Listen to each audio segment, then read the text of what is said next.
ഓം ശ്രീരാമായ നമ. കേരളത്തിലെ ഏറ്റവും പുണ്യമേറിയ മാസങ്ങളിലൊന്നാണ് കർക്കിടക മാസം അഥവാ രാമായണ മാസം. ഈ മാസത്തിൽ വീടുകളിലും ക്ഷേത്രങ്ങളിലും ഭക്തിയോടെ അധ്യാത്മരാമായണം പാരായണം ചെയ്യുന്ന പാരമ്പര്യം നൂറ്റാണ്ടുകളായി തുടരുന്നു. രാമനാമ സ്മരണയും രാമായണ പാരായണവും മനസ്സിന് ശാന്തിയും ആത്മവിശ്വാസവും ഭക്തിയും നൽകുമെന്ന് വിശ്വസിക്കപ്പെടുന്നു. ജീവിതത്തിലെ പ്രയാസങ്ങളെ ധൈര്യത്തോടെയും പ്രത്യാശയോടെയും നേരിടാൻ ഈ മാസം ആത്മീയമായ ഒരു അവസരമാണ്. ഈ വീഡിയോ ഭക്തിപൂർവ്വം കേൾക്കൂ. ശ്രീരാമചന്ദ്രൻ്റെ അനുഗ്രഹം നിങ്ങളുടെയും കുടുംബത്തിൻ്റെയും ജീവിതത്തിൽ ഐശ്വര്യവും സമാധാനവും സന്തോഷവും നിറയ്ക്കട്ടെ. ജയ് ശ്രീറാം. ശ്രീദാസ് രാമചന്ദ്രരുടെ അനുഗ്രഹം ഏവർക്കും ഉണ്ടാകട്ടെ. ഈ വീഡിയോയിൽ നമ്മുടെ വീട്ടിലെ ഐശ്വര്യത്തെയും സമാധാനത്തെയും ബാധിക്കുമെന്ന് വിശ്വസിക്കപ്പെടുന്ന 12 പ്രധാന കാര്യങ്ങളെക്കുറിച്ചാണ് പറയുന്നത്.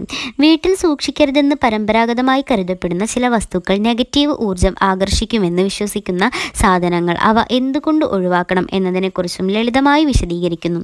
വീടിനെ ശുചിയും പോസിറ്റീവ് അന്തരീക്ഷമുള്ളതുമാക്കി നിലനിർത്താൻ ആഗ്രഹിക്കുന്നവർക്ക് ഈ വീഡിയോ ഉപകാരപ്രദമായിരിക്കും. വീഡിയോ മുഴുവൻ കാണുക. നിങ്ങളുടെ അഭിപ്രായം കമൻറ്റിലൂടെ പങ്കുവയ്ക്കുക. കർക്കിടക മാസം വരുന്നതിന് മുമ്പായി തന്നെ ഈ 12 കാര്യങ്ങൾ എടുത്തു മാറ്റുക. അത് മൂദേവി വസ്തുക്കൾ അല്ലെങ്കിൽ ദോഷവസ്തുക്കൾ എന്നാണ് പറയപ്പെടുന്നത്. ഒന്നാമത്തെ കാര്യം, വീട്ടിലുള്ള തുളസി ഉണങ്ങിക്കരിഞ്ഞ് മുരടി നിൽക്കുന്നതാണെന്നുണ്ടെങ്കിൽ അത് എത്രയും വേഗം വീട്ടിൽ നിന്നും മാറ്റുക. രണ്ടാമതായി, നിലവിളക്ക് ചോർച്ച ഉണ്ടോ എന്ന് നോക്കുക. അത് ചോർച്ചയുണ്ട് എന്നുണ്ടെങ്കിൽ അത് നമ്മൾ എത്രയും പെട്ടെന്ന് വീട്ടിൽ നിന്നും ഒഴിച്ചു മാറ്റുക.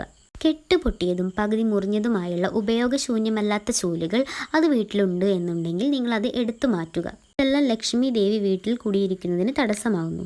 രോഗവും ദുരിതവും ഒന്നും വീട്ടിൽ നിന്നും ഒഴിഞ്ഞു പോകാത്ത സമയം നമ്മുടെ വീട്ടിലുണ്ടാവില്ല. വീട്ടിലുള്ള ധനസ്ഥാനത്ത് കീറിയ തുണികളും കീറിയ പേപ്പറുകളും തുടങ്ങിയ വേസ്റ്റ് കാര്യങ്ങളെല്ലാം ഉണ്ടെങ്കിൽ അതും എടുത്തു മാറ്റുക.